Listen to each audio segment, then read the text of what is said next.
사람은 나이가 들수록 이상하게도 마음속에 한 가지 두려움이 자라납니다.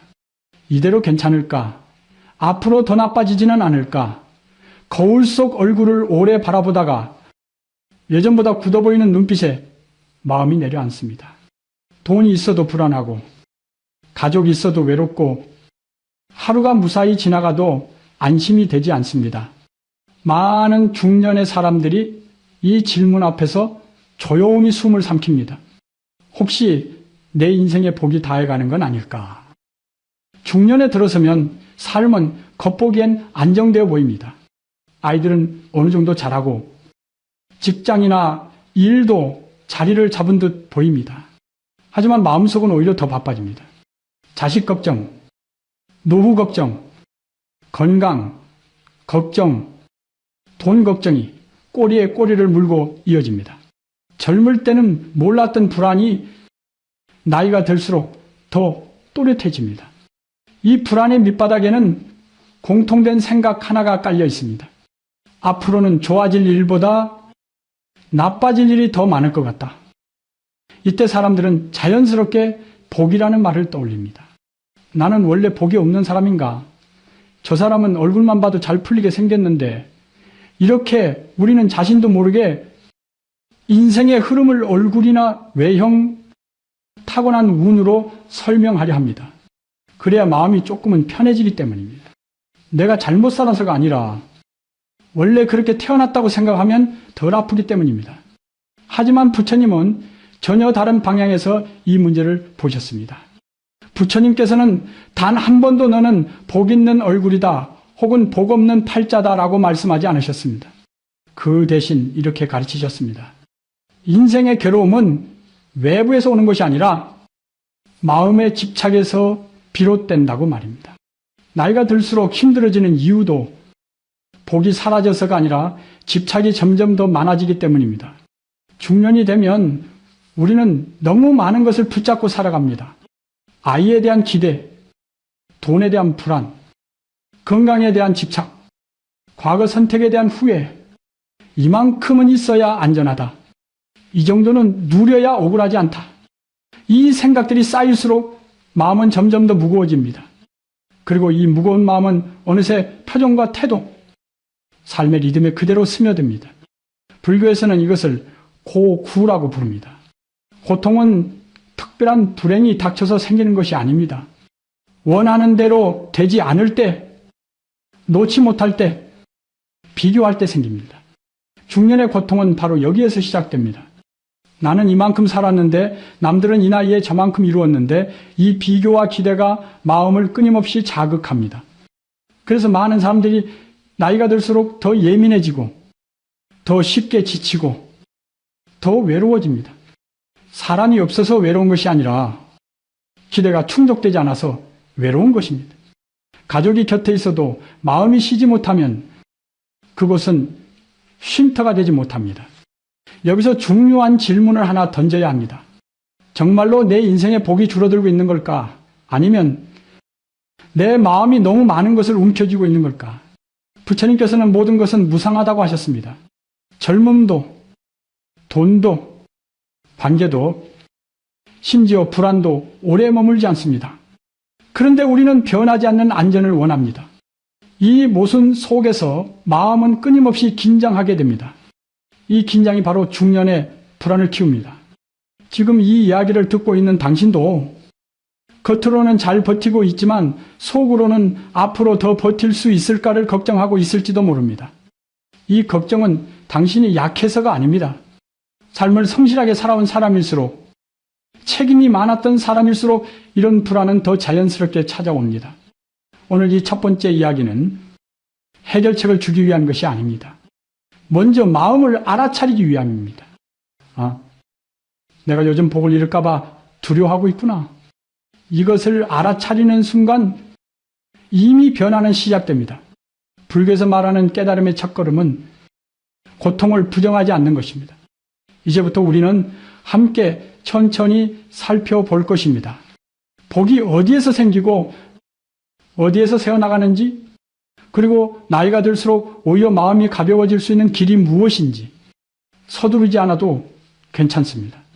지금까지 잘 살아왔듯이 이제는 조금 다르게 살아보면 됩니다. 잠시 숨을 고르며 다음 이야기를 맞이해 보십시오.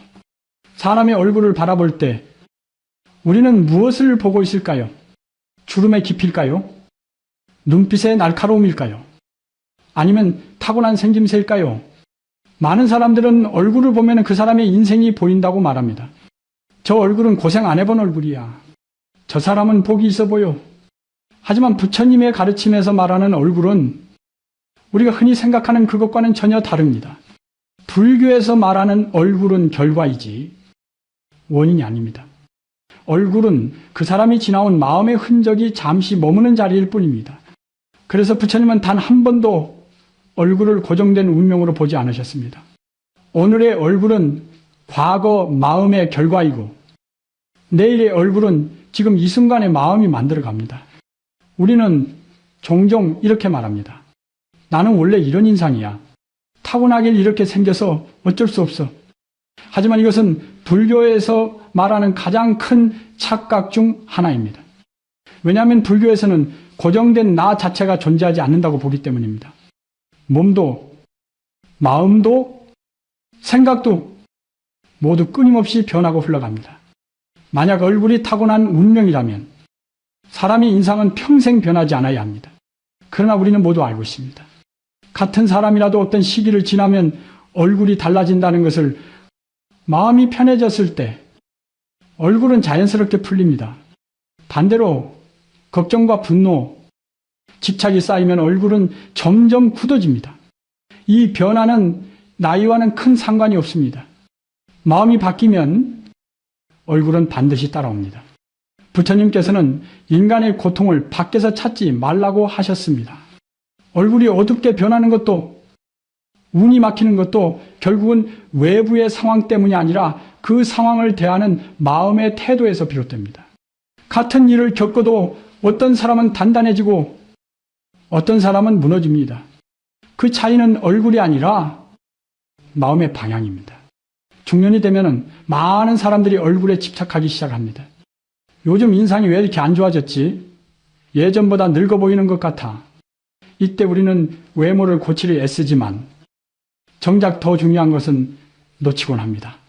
그것은 바로 마음이 얼마나 긴장 상태로 살아왔는가입니다. 불교에서 말하는 얼굴의 변화는 밝고 어둡다는 개념보다 더 깊은 의미를 가집니다. 마음이 늘 비교하고 계산하고 통제하려 들면 얼굴에는 미세한 긴장이 쌓입니다. 본인은 느끼지 못해도 타인은 그 기운을 느낍니다. 그래서 왠지 가까이 가기 어려운 사람이 됩니다. 이것이 바로 중년에 찾아오는 외로움의 또 다른 이유입니다. 부처님은 이것을 집착의 기운이라고 설명하셨습니다. 놓지 못하는 마음, 불안해하는 마음, 계속 확인하고 싶어하는 마음이 서서히 사람의 삶을 조여옵니다. 그리고 그 조임은 결국 얼굴과 태도, 말투에 드러납니다. 운이 나빠진 것처럼 느껴질 때 사실은 삶이 우리에게 신호를 보내고 있는 것입니다. 이제는 조금 내려놓아도 된다고 말입니다. 여기서 중요한 사실이 하나 있습니다. 불교에서는 나쁜 얼굴도 좋은 얼굴도 따로 존재하지 않습니다. 다만 지금 이 순간의 마음 상태가 있을 뿐입니다. 그래서 지금 마음을 바꾸면 앞으로의 얼굴과 삶의 흐름은 충분히 달라질 수 있습니다. 이것이 불교가 주는 가장 큰 위로입니다. 아직 늦지 않았다는 가르침입니다. 잠시 아주 짧은 실천을 해보겠습니다. 지금 눈을 감고 이마와 눈, 입 주변의 힘을 살짝 풀어보십시오. 억지로 웃을 필요는 없습니다. 다만 괜찮다는 말을 마음속으로 한 번만 해보십시오. 이 짧은 순간에도 얼굴과 마음은 미세하게 반응합니다. 이것이 바로 마음과 얼굴이 하나라는 증거입니다. 중년 이후의 삶은 얼굴을 고치는 시간이 아니라 마음을 쉬게 하는 시간입니다. 마음이 쉬면 얼굴은 저절로 따라옵니다. 그리고 그때 비로소 우리는 깨닫게 됩니다. 운이란 어디선가 갑자기 찾아오는 것이 아니라 지금 이 순간의 마음에서 자라고 있다는 사실을 다음 이야기에서는 이 마음이 어떻게 불안과 고통의 방향으로 굳어지는지, 그리고 우리가 왜 같은 생각을 반복하며 스스로를 지치게 만드는지에 대해 조금 더 깊이 들여다보겠습니다. 사람의 얼굴과 삶을 서서히 바꾸는 가장 강력한 힘은 무엇일까요? 크게 한 번 찾아오는 불행일까요? 아니면 오랫동안 쌓인 작은 습관일까요? 부처님의 가르침과 현대의 심리학은 같은 지점을 가리킵니다. 인생을 무겁게 만드는 것은 큰 사건이 아니라 멈추지 않고 반복되는 생각이라고 말입니다. 중년에 접어들면 생각이 많아집니다. 아침에 눈을 뜨자마자 오늘도 별일 없어야 할 텐데, 앞으로 병원비는 얼마나 들까? 아이들은 잘 살아갈까? 이런 생각들이 자동처럼 떠오릅니다. 하루 이틀이 아니라 수년 동안 같은 걱정을 반복합니다. 이것이 바로 마음을 갉아먹는 반복사고입니다. 불교에서는 이것을 망상이라고 부릅니다. 아직 오지 않은 일을 미리 끌어와 괴로워하고 이미 지나간 일을 붙잡고 자신을 괴롭히는 마음입니다. 문제는 이 생각들이 대부분 실제 현실이 아니라는 점입니다. 하지만 마음은 그것을 현실처럼 받아들입니다. 그래서 몸은 늘 긴장 상태에 놓이게 됩니다. 생각이 반복되면 감정도 반복됩니다. 불안한 생각은 불안을 낳고 불안은 다시 같은 생각을 부릅니다. 이 고리는 쉽게 끊어지지 않습니다. 왜냐하면 우리는 생각하는 나를 곧 진짜 나라고 믿고 있기 때문입니다. 부처님은 바로 이 지점을 가장 먼저 내려놓으라고 하셨습니다. 중년의 삶에서 이 반복 사고는 특히 돈과 가족이라는 주제에 집중됩니다. 돈이 충분하지 않다는 생각, 혹은 충분해도 잃을까봐 두려운 마음, 아이를 위해 더해주지 못했다는 죄책감, 혹은 아이가 내 뜻대로 되지 않는다는 실망, 이 모든 것이 마음속에서 끊임없이 재생됩니다. 이때 사람은 점점 세상을 부드럽게 보지 못하게 됩니다. 타인의 말에 예민해지고 작은 일에도 쉽게 피곤해집니다. 얼굴에는 미세한 경직이 자리 잡고 눈빛에는 여유가 사라집니다.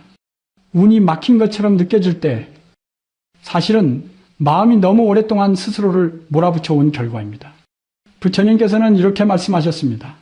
고통은 생각에서 시작되고 해탈 또한 생각에서 시작된다. 같은 생각을 계속 반복하는 한 삶의 방향은 바뀌기 어렵습니다. 그래서 불교에서는 생각을 없애려 하지 말고 생각을 바라보는 위치를 바꾸라고 가르칩니다.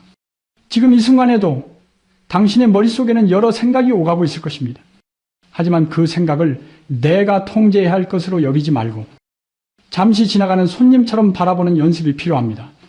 이것이 바로 알아차림, 즉 불교에서 말하는 첫 번째 수행입니다. 짧은 실천을 하나 해보겠습니다. 지금 떠오르는 걱정 하나를 골라보십시오. 돈, 건강, 가족 중 무엇이든 좋습니다. 그리고 마음속으로 이렇게 말해보세요. 이것은 생각이다. 좋은 생각도 나쁜 생각도 아닌 그저 하나의 생각일 뿐이라고 조용히 인정해 보십시오. 이 짧은 거리두기만으로도 마음은 잠시 숨을 쉽니다. 중요한 것은 생각을 없애는 사람이 되는 것이 아니라 생각에 끌려가지 않는 사람이 되는 것입니다. 이 생각에 끌려가지 않으면 감정도 조금씩 가라앉습니다. 감정이 가라앉으면 삶을 바라보는 시선이 달라집니다. 이 변화는 아주 미세하지만 시간이 쌓이면 분명한 차이를 만들어냅니다. 중년의 불안은 삶이 실패해서 생기는 것이 아닙니다. 오히려 너무 열심히 살아왔기 때문에 너무 많은 책임을 짊어졌기 때문에 자연스럽게 생겨난 현상입니다. 그러니 자신을 탓할 필요는 없습니다. 다만 이제는 같은 방식으로 자신을 몰아붙이지 않아도 됩니다. 부처님께서 가르치신 길은 더 잘 버티는 법이 아니라 덜 붙잡는 법입니다. 생각을 조금 내려놓을수록 마음은 가벼워지고 삶은 다시 흐르기 시작합니다. 운이 열린다는 느낌은 바로 이 지점에서 찾아옵니다. 다음 이야기에서는 이 반복 사고의 뿌리에 자리 잡은 집착이 무엇인지, 그리고 우리가 무엇을 붙잡고 있기 때문에 복이 새어나간다고 느끼는지에 대해 조금 더 깊이 살펴보겠습니다. 사람은 무엇을 가장 놓지 못할까요? 돈일까요? 사람일까요? 아니면 지나간 시간일까요? 중년에 들어서면 삶은 겉으로는 단순해 보이지만 마음속에서는 오히려 더 많은 것들을 움켜쥐고 살아갑니다. 그리고 이 붙잡음이 길어질수록 우리는 점점 더 지치고 무거워집니다. 불교에서는 이 상태를 집착이라고 부릅니다. 집착은 어떤 것을 좋아하는 마음과는 다릅니다. 좋아함은 자연스럽게 머물다 사라질 수 있지만 집착은 반드시 결과를 요구합니다. 이래야만 한다. 이렇게 되지 않으면 안 된다. 이 마음이 바로 삶을 조이는 시작점입니다. 중년의 집착은 대체로 세 가지 방향으로 향합니다. 첫째는 통제하려는 마음입니다.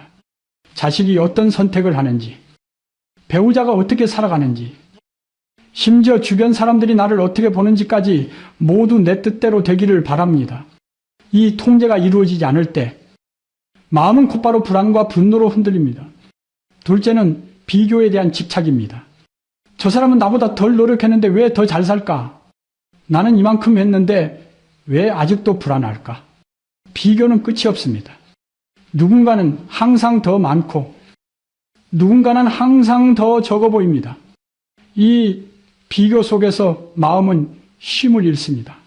셋째는 기대에 대한 집착입니다. 자식이 나를 이해해 주길 바라고 노후는 편안해야 한다고 믿고 이 나이쯤 되면 안정되어 있어야 한다고 생각합니다. 하지만 현실은 우리의 기대를 정확히 맞춰주지 않습니다. 그때 우리는 상황보다 기대가 무너진 것에 더 큰 상처를 받습니다. 부처님은 집착을, 고통을 만들어내는 가장 근본적인 원인으로 보셨습니다.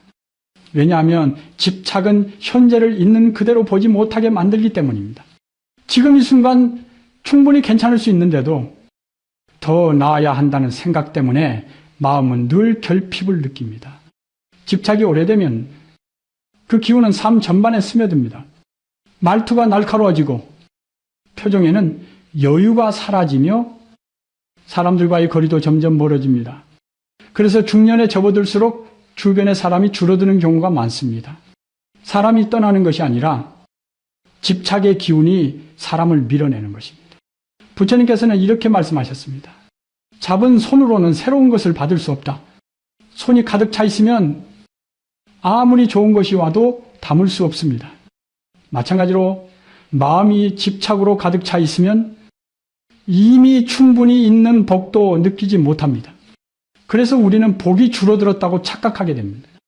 여기서 중요한 점은 집착을 없애겠다고 또 집착하지 말아야 한다는 것입니다. 나는 왜 이렇게 못 놓을까? 이 생각조차 또 다른 집착이 됩니다. 불교의 수행은 억지로 끊는 것이 아니라 알아차리고 부드럽게 내려놓는 과정입니다. 잠시 짧은 실천을 해보겠습니다. 지금 당신이 가장 신경 쓰는 것 하나를 떠올려 보십시오. 사람일 수도 있고 돈일 수도 있습니다. 그리고 그 대상에게 마음속으로 이렇게 말해보세요. 네가 이렇게 되어야만 내가 괜찮은 건 아니야. 이 말은 상대를 포기하겠다는 뜻이 아닙니다. 다만 내 마음을 조금 쉬게 해주는 말입니다. 집착을 내려놓는다는 것은 무책임해지는 것이 아닙니다. 오히려 삶을 더 분명하게 바라보게 합니다. 통제가 사라진 자리에는 이해와 여유가 생기고 비교가 멈춘 자리에는 자기 삶에 대한 존중이 자랍니다. 기대가 줄어든 자리에는 지금 이 순간의 감사가 들어옵니다.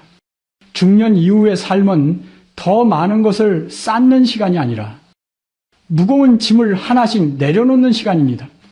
이 내려놓음이 시작될 때 사람들은 종종 이렇게 말합니다. 요즘 얼굴이 편안해 보인다. 그것은 우연이 아닙니다.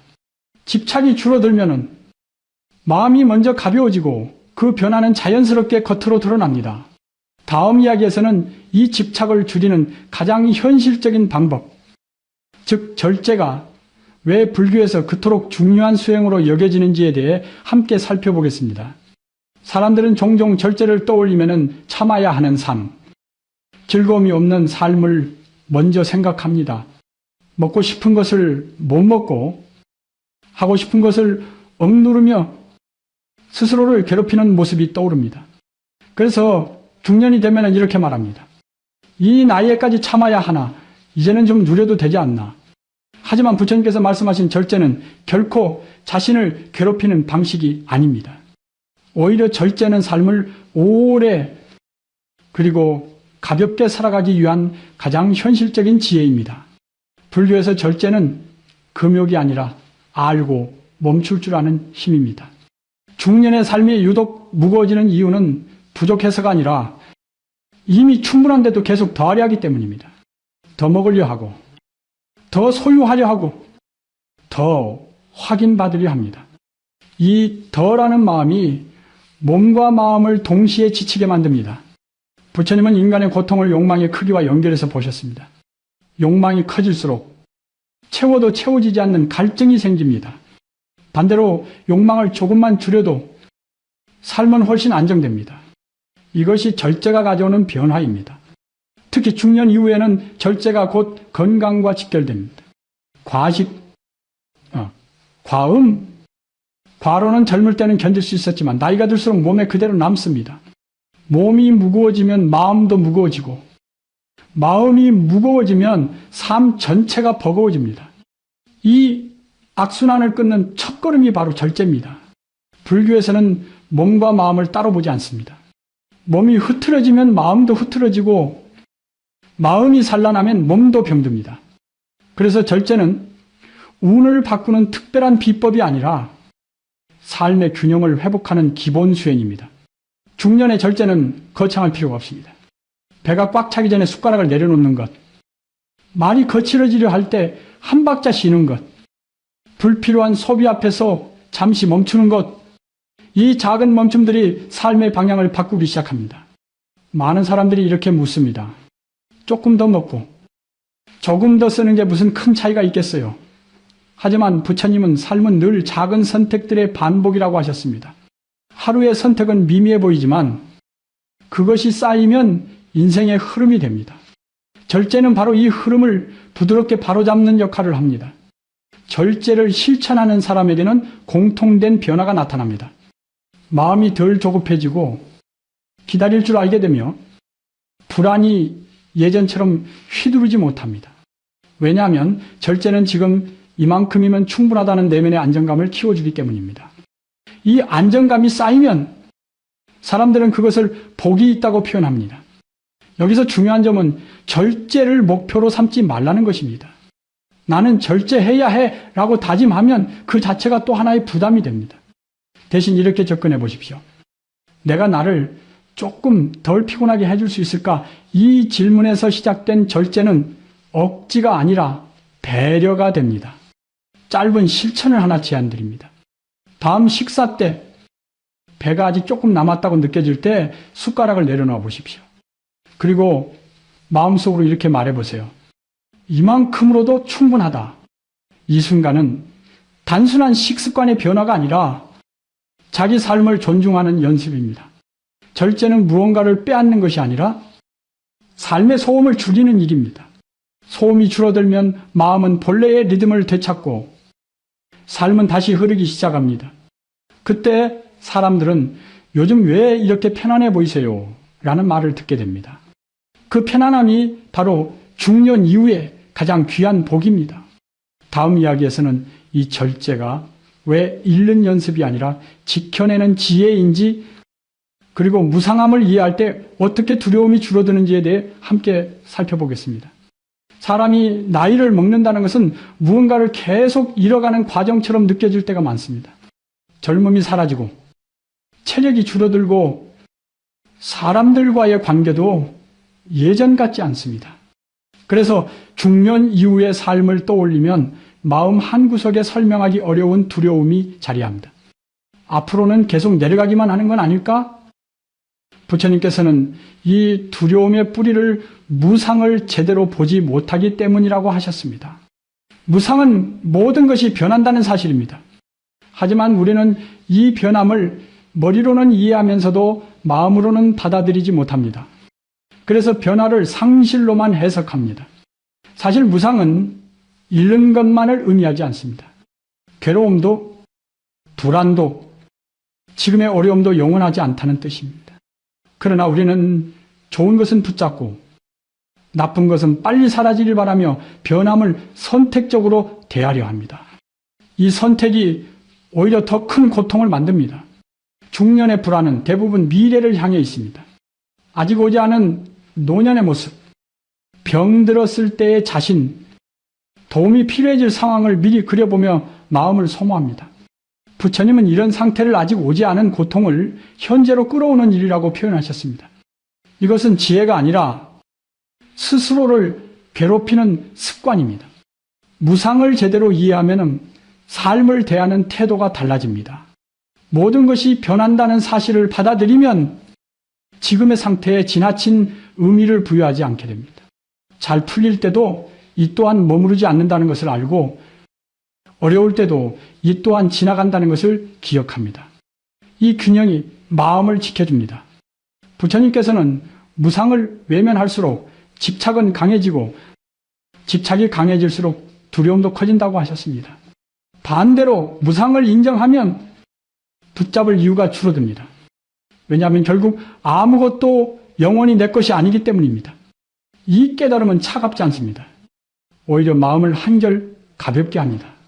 중년 이후의 삶에서 무상을 받아들인다는 것은 포기하는 삶이 아닙니다. 지금 할 수 있는 것을 지금의 힘만큼 성실히 살아가는 것입니다. 더 이상 미래의 자신에 대해 현재의 자신을 희생시키지 않는 것입니다. 이 태도는 삶의 질을 크게 바꿉니다. 짧은 실천을 하나 해보겠습니다. 지금 당신이 가장 두려워하는 미래의 장면을 떠올려 보십시오. 그리고 그 장면에 조용히 이렇게 덧붙여 보세요. 이 생각도 변한다. 미래를 완전히 없앨 수는 없지만 그 생각에 붙들리지 않을 자유는 지금 이 순간에도 선택할 수 있습니다. 무상을 이해하면 사람은 자연스럽게 지금 이 순간에 더 머무르게 됩니다. 오늘의 몸 상태, 오늘의 숨, 오늘 나에게 주어진 관계와 환경, 이것들이 유한하다는 사실이 오히려 더 소중하게 느껴집니다. 그래서 감사는 억지로 만드는 감정이 아니라 무상을 이해한 마음에서 자연스럽게 흘러나옵니다. 중년이 되면 삶을 통제하려는 마음이 강해집니다. 예측하지 못한 변화가 두렵기 때문입니다. 하지만 부처님께서는 삶은 통제의 대상이 아니라 이해와 동행의 대상이라고 하셨습니다. 무상을 이해할수록 우리는 삶과 싸우지 않게 됩니다. 이 싸움이 멈출 때 사람들은 종종 이렇게 말합니다. 요즘은 예전만큼 불안하지 않다. 내 상황이 완전히 좋아진 것이 아니라 마음이 변한 것입니다. 이 변화는 겉으로 드러나지 않지만 삶의 깊은 곳에서 분명히 작용합니다. 다음 이야기에서는 무상을 이해한 이후 어떻게 놓아야 할 것과 지켜야 할 것을 구분할 수 있는지, 그리고 진짜 노움이 왜 삶을 더 단단하게 만드는지에 대해 함께 이야기해 보겠습니다. 많은 사람들이 놓으라는 말을 들으면 가장 먼저 오해부터 합니다. 그럼 다 포기하라는 말인가? 아무것도 신경 쓰지 말고 살라는 뜻인가? 특히 중년의 사람들에게 노움은 책임을 버리는 것처럼 느껴지기도 합니다. 가족도 있고 역할도 있고 여전히 감당해야 할 몫이 많기 때문입니다. 하지만 부처님께서 말씀하신 노움은 삶에서 도망치는 태도가 아닙니다. 노움은 포기가 아니라 집착의 방향을 바꾸는 일입니다. 해야 할 일을 하지 않는 것이 아니라 그 결과까지 움켜쥐지 않는 것입니다. 이 차이를 이해하지 못하면 노움은 두려운 말로 남습니다. 중년이 되면 우리는 책임과 집착을 쉽게 혼동합니다. 자식을 걱정하는 마음이 어느 순간 통제가 되고 가정을 지키려는 노력이 어느새 불안과 간섭으로 변합니다. 그럴 때 우리는 스스로에게 묻지 않습니다. 이건 책임일까? 아니면 집착일까? 부처님은 책임에는 고요함이 있고 집착에는 긴장이 있다고 하셨습니다. 책임을 다할 때 마음은 비교적 안정되어 있지만 집착이 개입되는 순간 마음은 늘 조급해집니다. 결과가 내 뜻대로 되지 않을까 봐 계속 확인하고 개입하고 흔들립니다. 노움은 바로 이 지점에서 시작됩니다. 내가 할 수 있는 몫은 여기까지다. 이 문장을 마음속에서 조용히 인정하는 순간 삶은 조금 다른 얼굴을 드러냅니다. 더 이상 무책임해지지 않으면서도 스스로를 과도하게 몰아붙이지 않게 됩니다. 중년의 삶에서 놓아야 할 것과 지켜야 할 것을 구분하는 일은 매우 중요합니다. 지켜야 할 것은 양심, 성실함, 기본적인 책임입니다. 반면 놓아야 할 것은 타인의 선택까지 통제하려는 욕심, 과거에 대한 후회, 미래에 대한 과도한 걱정입니다. 이 둘을 구분하지 못하면 삶은 끝없이 무거워집니다. 부처님께서는 노움이 이루어질 때 자연스럽게 자비가 자란다고 하셨습니다.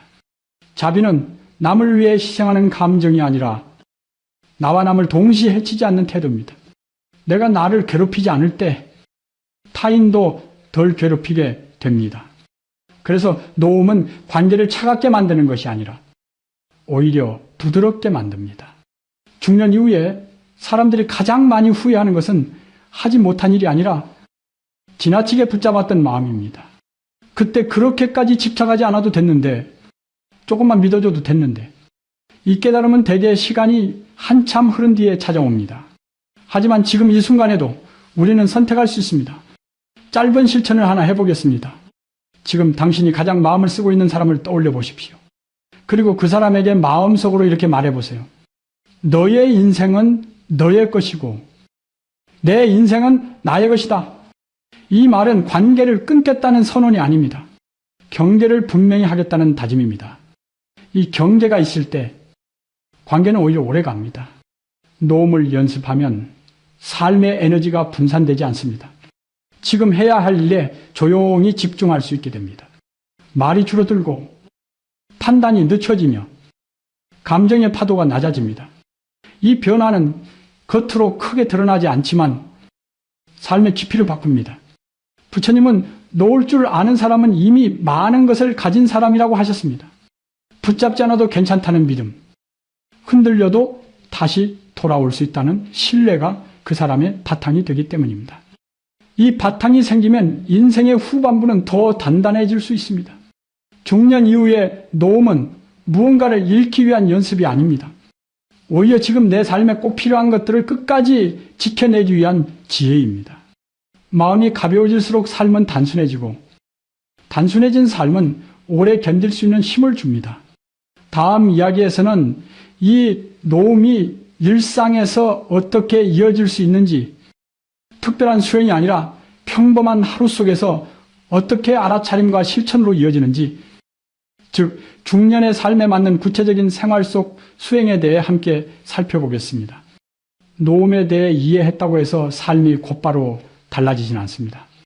우리는 여전히 바쁘고 여전히 반복되는 하루를 살아갑니다. 그래서 많은 사람들이 이렇게 말합니다.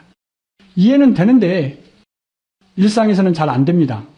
부처님께서는 바로 이 지점을 위해 일상 속의 수행, 즉 생활 속의 깨달음을 강조하셨습니다. 불교에서 말하는 수행은 산속에서만 가능한 특별한 일이 아닙니다. 오히려 가장 평범한 순간, 아무도 알아주지 않는 일상에서 가장 깊은 변화가 일어납니다. 중년 이후의 삶에 필요한 수행은 거창한 결심이 아니라 알아차림의 습관입니다. 알아차림이란 지금 이 순간의 몸과 마음을 판단 없이 바라보는 태도입니다. 좋다, 나쁘다를 가리기 전에 먼저 내가 이렇구나 하고 있는 그대로 인식하는 것입니다. 이 짧은 인식이 삶의 속도를 바꾸기 시작합니다. 예를 들어 보겠습니다. 아침에 일어나자마자 걱정이 먼저 떠오를 때가 있습니다. 오늘도 할 일이 많다. 몸이 왜 이렇게 무겁지? 이때 우리는 무의식적으로 그 생각을 따라가며 하루를 시작합니다. 하지만 알아차림은 이렇게 묻습니다. 지금 나는 무엇을 느끼고 있는가? 이 질문 하나로 생각과 나 사이에 아주 작은 틈이 생깁니다. 이 틈이 바로 자유의 시작입니다. 생각을 없애지 않아도 됩니다. 다만 생각에 자동으로 끌려가지 않으면 됩니다. 이것이 부처님께서 말씀하신 중도적 삶의 태도입니다. 중년의 일상에서 알아차림이 가장 필요한 순간은 감정이 올라올 때입니다. 짜증, 서운함, 답답함이 올라올 때 우리는 보통 바로 반응합니다. 말이 먼저 나가고 행동이 먼저 튀어나옵니다. 그 뒤에 후회가 따라옵니다. 이때 알아차림은 감정을 억누르지 말라고 말합니다. 대신 이렇게 해보라고 합니다. 지금 짜증이 올라오고 있구나. 이 한 문장을 마음속으로 붙이는 것만으로도 감정의 힘은 절반 이하로 줄어듭니다. 감정을 나 자신과 동일시하지 않기 때문입니다. 중년 이후의 삶에서 알아차림은 특히 관계를 바꿉니다. 가족과의 대화에서 상대의 말에 즉각 반응하기보다 한 박자 쉬게 됩니다. 그 짧은 멈춤 속에서 말의 날이 무뎌지고 관계의 상처도 깊어지지 않습니다. 이 작은 변화가 쌓이면 사람들은 요즘 많이 달라졌다고 말합니다. 불교에서는 이 알아차림을 정념, 즉 올바른 기억이라고 부릅니다. 지금 이 순간으로 마음을 되돌려 놓는 힘입니다.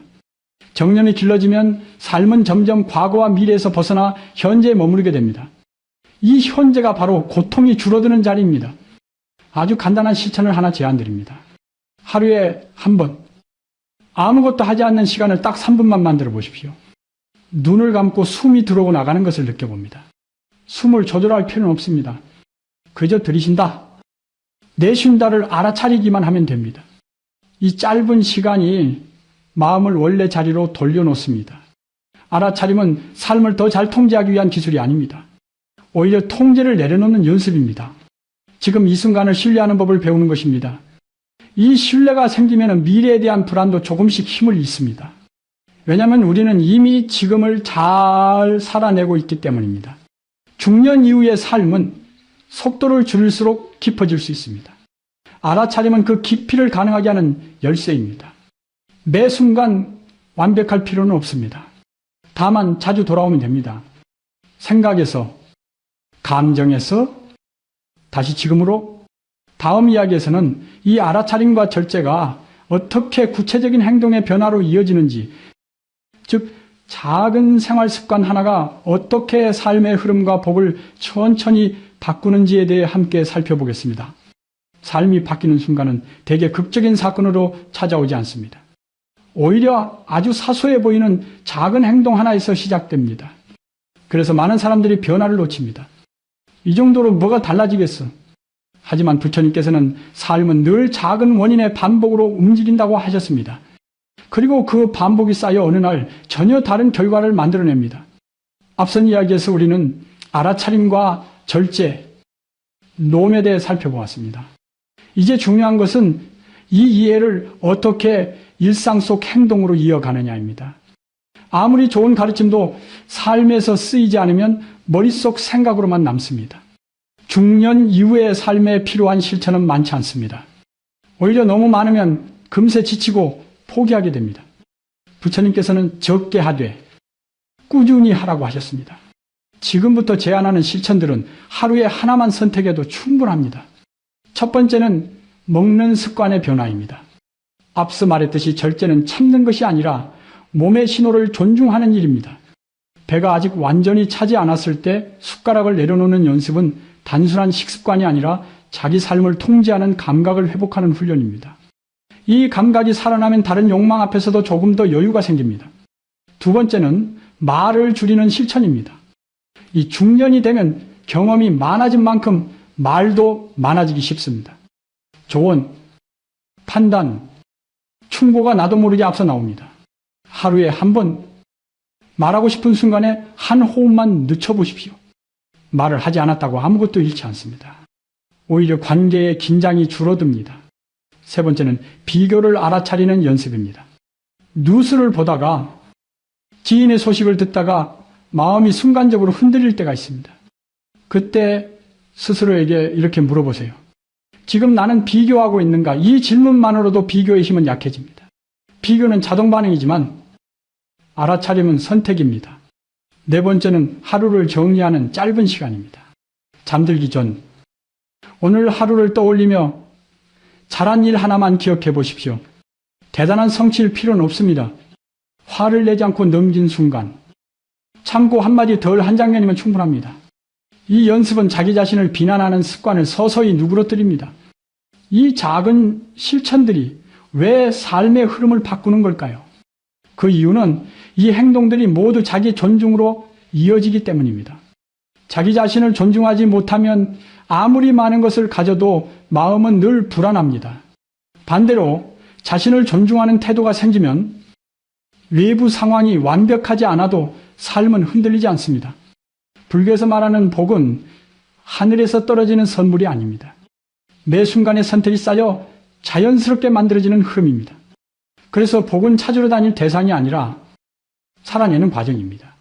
지금의 말 한마디, 지금의 선택 하나가 이미 복을 만들고 있습니다. 중년 이후의 실천은 완벽함을 목표로 하지 않습니다.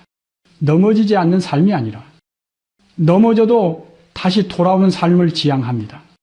오늘 못 지켰다면 내일 다시 시작하면 됩니다. 이 부드러움이 오래가는 힘을 만듭니다. 짧은 호흡 실천으로 이 부분을 마무리해 보겠습니다. 지금 눈을 감고 숨을 천천히 들이쉬었다가 조용히 내쉬어 보십시오. 그리고 마음속으로 이렇게 말해 보세요. 나는 지금 충분히 하고 있다. 이 문장은 자기 자신에게 주는 자비입니다.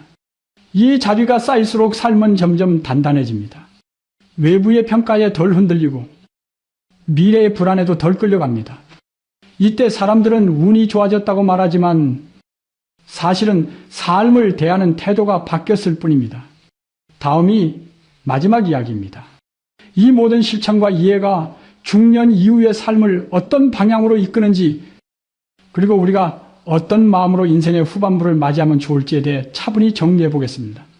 인생의 후반부에 들어서면 사람들은 자연스럽게 묻기 시작합니다. 나는 어떻게 살아온 사람일까? 앞으로의 시간은 어떤 마음으로 맞이해야 할까? 이 질문은 불안에서 시작되지만 잘 바라보면 지혜로 이어질 수 있는 문입니다. 부처님께서는 인생의 끝자락일수록 더 많이 가져가려 하지 말고 어떤 마음으로 머물 것인가를 살펴보라고 하셨습니다. 중년 이후의 삶은 무언가를 증명하는 시간이 아닙니다. 이미 충분히 애썼고 이미 충분히 버텨왔습니다.